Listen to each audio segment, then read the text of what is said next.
We're going to, I'm going to start off this news conference by saying this is probably the most important, one of the most important days that we've had in the history of Pike County.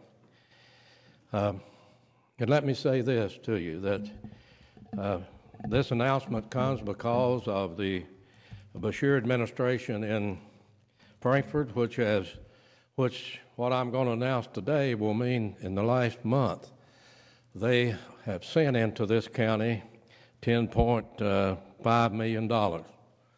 Many of you attended the news conference over to the Expo Center.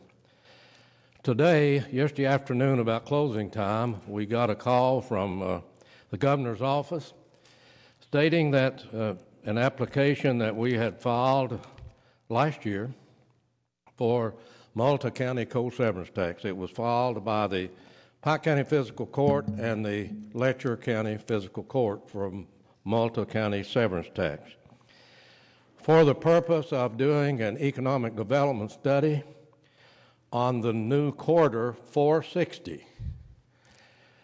So today we're going to talk about the future of Pike County and what it will be. It will mean not only to our families, but it will mean something to the unborn in Pike County and this area of eastern Kentucky.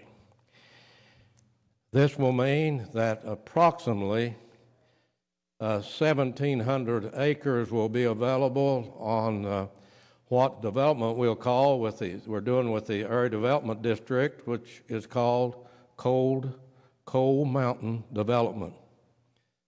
I will get into that as we look at the maps and explain it to you, what we intend to do.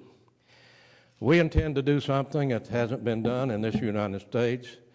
And I know many years ago you saw national publications and on national news where new towns, new communities was being developed and would be built in the coal mining areas in land made available from coal mining. Not a one of those projects, including the project in Martin County, where a new town was to be built, did ever come to fruition. They mined the coal, the large corporation did, and they moved on. The area that we're going to talk about today, both areas are on New 460. All of this availability of land, and there are over 600 acres on the main corridor of 460 that will be available to us in partials of 65, 75, and right on down and right on up of acreage that's going to be available. That's what this funding will be used for. It will be used, the $300,000, for a comprehensive study. Our engineering firm is Summit Engineering. Summit is a local company. They're in 3 states. They have 155 employees. 50 of those employees have Pike County addresses, which we're glad. Their headquarters are in Pikeville, but they will be doing this comprehensive study. The people of this county will be involved in this. They will be a hearing held. The sponsors of that hearing will be the Big Sandy Area Development District, Pike County Physical Court, Letcher County Physical Court, Pike County Housing Authority, right on, but we'll be wanting the people of this county to give their ideas of what a new community would be. So we will, and I think Governor Patton has said it best, as I've heard him speak over the years, that we can do anything that we set our minds to do here in Pike County and eastern Kentucky. And this is another day of dreams and visions. And I know that when we look at Proverbs 29:18, where there is no vision, people perish. So we have people in this county that has the imagination, and that's what we're going to call on, Ms. Runyon, when we have the hearing. Give your ideas. We tossed this around in my office and with Jack Sykes and with Judge Hayes, and we had already talked to Mr. Dameron in the past about what he thinks we ought to do with this property. We got ideas, they got ideas, but And the ideal board has got ideas of what to do with this property.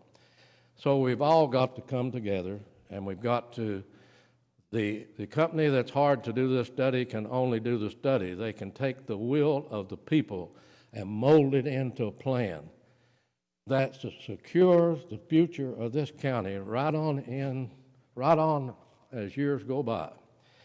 So that's the reason it's important. I want to point out the areas, and I'll move over here. This right here is the corridor,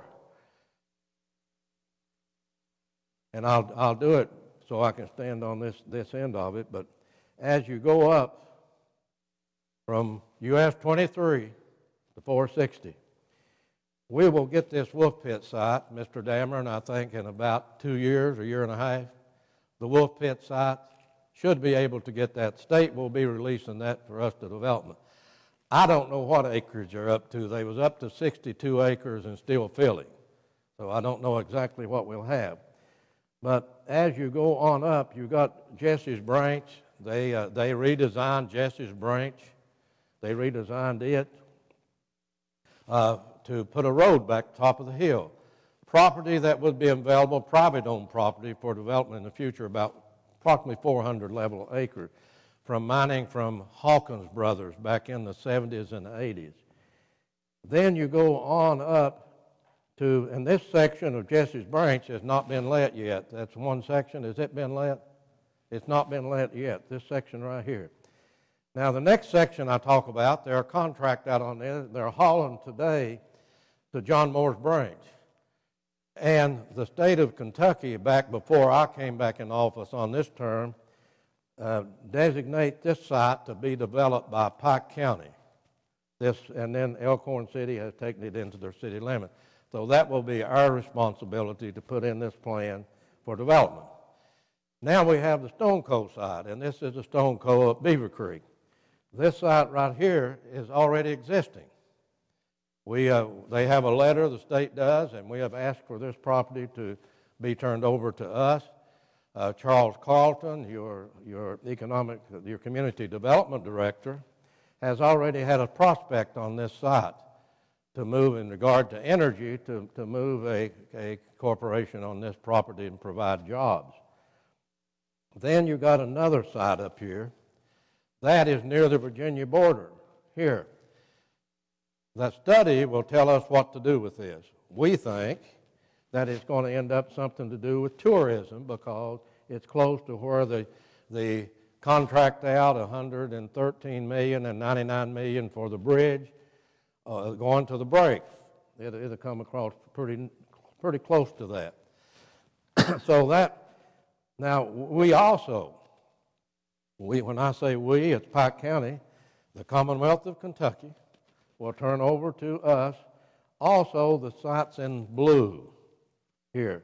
Now they're not compacted. I think this first site's been moved a little bit, John Michael told me. But we will, in the future, we'll get these sites. What we do with those sites that's not been compacted for industry or whatever, we'll be able to use those for parks and other things. So then we'll go to the new community, new town concept that we have. Charles Carlton and I recently had good news in regard to 1,200 acres of this property, but we didn't pursue this until when we had the housing summit at the Expo Center after the flood. Many of you was there. That's when TECO, Tampa Power and Electric, that's when Scott Kreitzer, who's their in-house counsel, brought us a proposal and said, we want to give you some property to build housing on so that the people in the flood can get up out of the floodplain. So, and I seen Jimmy Kaiser here a while ago. Jimmy, our mitigation program of FEMA, of USDA, NRCS, will be involved in this total development because it will be an opportunity to move these people out of the floodplain as the years go by. Getting back to this property, We have access now to 1,200 acres plus the acres from TECO. So we have this concept to develop. There's nothing on this site. And I'll walk over here and show you. There's not a thing on this site. Right here it is, right here. There's nothing up there but level land of this 1,200 acres I'm talking about. There's nothing up here. We're on the other side of the Fish Trap Reservoir, which means in the future it gives us an opportunity to develop the Fish Trap State Park. It also, when you look at this, when you go up Beaver and access this property, up Beaver Creek, up Middlefield Fork, is that it, Charles? Is that where we access the property that's on this map? Yeah, we go up here. This road is blacktopped up to here, but that's about 12 minutes from Elkhorn City. So on that end, you're close to Elkhorn City. You go on the other end and you come down and you pass those creeks as you go down the river. You go down and pass those creeks and you go down to Powell's Creek. You go down where Miss Runyon lives at Big Creek, or Biggs, and you go right on Horses Creek, Jimmy's Creek, right on down. Then you get within about 12 minutes or 12 miles or whatever of Pikeville. Think about this. One end of this is Break Center State Park and whitewater rafting on the river. On the other end of this is up to the Fish Trap State Park. What an opportunity to develop a new community. So that is what we have planned. There are many things that we can do with this property. We want the people of this county involved in as we plan it. We've got to think out of the box. We'll be working with our Ideal Board. We'll be going to Frankfurt next week to a meeting Jeannie's been working on now for some 2 or 2.5 weeks. We'll be meeting with the Economic Development Office, with the Secretary Hancock, and Mr. Dameron will, I'm sure, be in that meeting. And we'll be meeting with Rural Development. We'll be meeting with them in regard to, and we'll be meeting with Mrs. Satterley and with Tony Wilder's office, the Office of Local Government. And we'll be meeting with them, getting ready to put a total package together. A total package to match the Multnomah County severance tax, which we can access and which we know is available at this time. This is some announcement to make in the middle of one of the worst recessions that we've had, but we have been blessed in this particular area of the country to have over $550 million worth of projects started. And I didn't say that the other day. I only said $500 million, but the school board has started on their building program at Phelps and at Shelby Creek. They've started now. You can go up there, they're moving dirt. If you go by it, you can see it. So we have all that going on here. Plus, we're able to come here today and announce this.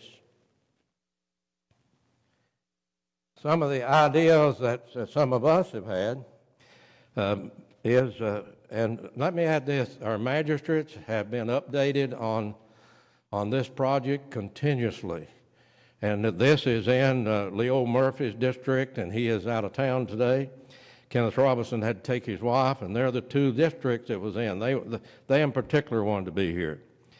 But one thing that I want to emphasize, all of this property that we're talking about that's level that we can develop our future on, we have been handicapped all these years because we had no availability of land. And all of this property is a result of mining on top of the mountain. We call it mountaintop development.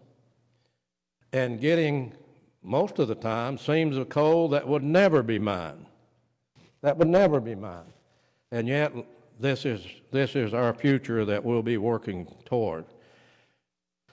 Some of the things that we have thought about, we know, and I see Gay, you're here today from the Housing Authority. They will be upgrading their master plan on housing. We know that we have a shortage of middle-income housing. But we also know that we've got to take care of our lower income people. We've also, and we was talking the other day with Charles Carlton, and he come up and said, well, we ought to list a retirement community. And it goes back to the I-66 studies that was done that brings the interstate through here sometime in the future. That study showed the future of this area of America would grow and grow and grow for one reason. Once I-66 and interstate goes through, it would open up the mountaintop areas that had been mined and areas left from road building, because they build the roads up on the mountains now, for summer homes and retirement homes. So retirement homes. There'll be an area up on this approximately 1,700 acres and approximately 600 and some acres on this. There'll be for whatever this study shows that can be built. Simple thing. Bicycle paths, nature trails. I mentioned the FEMA mitigation lots. We'll have no problem selling these lots. We don't have the Federal Highway Administration in like we have on the road building and like we had on Scott Fork. We don't have that. We will have this property fee simple. We can make a deal with developers to come in and develop subdivisions and homes.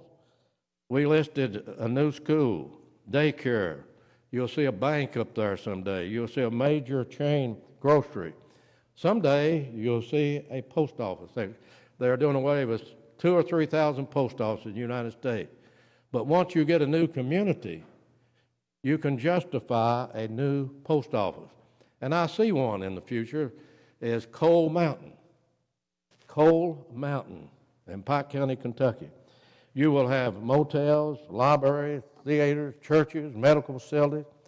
We've taken a trip, I don't know when Jeannie's got it set up, but we'll be going to Russell County, Virginia, to meet in regard to a technology park.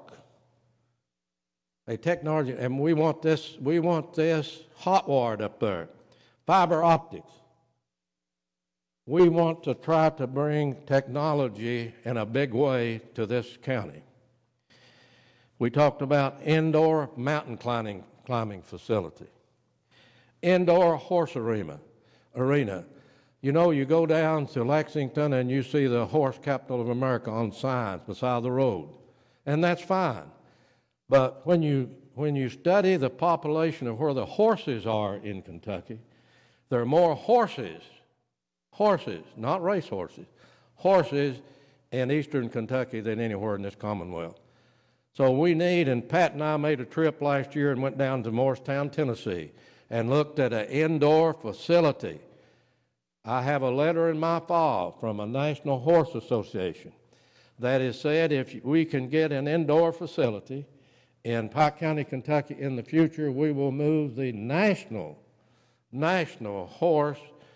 They have an event every year, they'll move it to Pike County. So we had horse trails. We already had horse trails. I'll show you we have 2 over there a year. Recreation development on site. This will bring future development at the Fish Trap Reservoir. We know that the road going into Fish Trap will open up some on that side of the lake, but I understand, and I've not been on the other side of the lake back in those mountains, but I understand that there are property above the elevation that can be used for future development on the Fish Trap State Park. So what an opportunity that we had been availed to us. I said before that we are blessed to live here in these mountains. What a place it is to raise your families.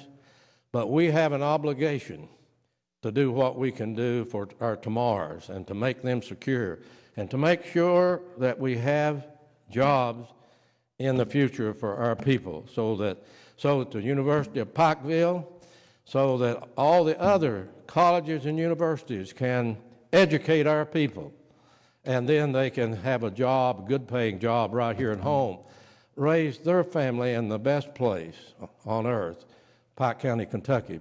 Beautiful, beautiful. But the beauty of Pike County is not in what you look and see these beautiful hills. It's inside the people that live here, the people of character, the people who are bold, who are not afraid to do things, not afraid for new ideas. That is the key to our future here. So today we will be working with those agencies, with the Ideal Board, with the Ad District, with Letcher County Physical Court. This will mean that the jobs, of course, as you're aware, where this road starts is off of US 23 near the Letcher County line. We'll be drawing, I'm sure in future, jobs, people filling jobs from Letcher County and other counties here in eastern Kentucky. We are the beacon of Central Appalachia. With the University of Pikeville is the beacon of education. They are the only university, as Governor Patton has said, if you draw a circle from Richmond, Kentucky, and just draw it around, and you'll see that light is shining. So we have a great future. We have now an area, a vast area of level land to develop on. We have an administration in Frankfort now of Governor Beshear, who's committed by bringing $2.2 million already to this area recently, and the commitments in the future, and as we bring them together in the next few days and the next months to put this package together. And Jeannie also is setting up a meeting, and I talked to Rand Paul's field man today, Senator Paul. Field man from over in Knott County, and my first question I asked him, what do you think about mountaintop development? He said, oh, I love it. I see these hills over here, and we got land to develop on. We'll be meeting with we're going to meet with Bob Mitchell and others in his office, and Senator McConnell. She is always gracious to come and meet with us when we need her, his field person, and we will be meeting with them, and so we're getting ready to bind this package together using the concept of Mayor Hamley, that don't take all of one agency's money to do a project, and they'll love you for it because sometimes they feel they have to, but take a little bit from every agency, bring it together in a package, and package it, and then do your project. And we'll be doing that with all these people. I'm sure we'll have the support of our congressional delegation in Washington. We have the support of our people in Frankfort, and we're going to move forward with this project. We're going to move forward, and the Ad District and Ms. Runyon's staff will be putting together the application, and we're going to move forward. We want everybody involved in this. There's Federal Highway Administration money, Mr. Dameron, that we understand that's available through the state office. We'll be talking to Secretary Hancock in regard to monies that we can package with this total package to put the infrastructure in and get ready for development. So this is what this news conference is about today. I will be available to answer any questions you may have. Charles Carlton, Community Development Director and Energy Director, is available. And Joey Hunt with the Summit Engineering, which has been working on this project. Jack Sykes is on vacation. I was able to call Jack and him on vacation yesterday and told him that I just received a call of around 3:45 yesterday that we had been funded, and Jack Sykes yelled, as I think I did when I got the call, because this is so important for the future of this county and the future of our people living today, and those unborn, those children or future children unborn that will take advantage of this as the years go by.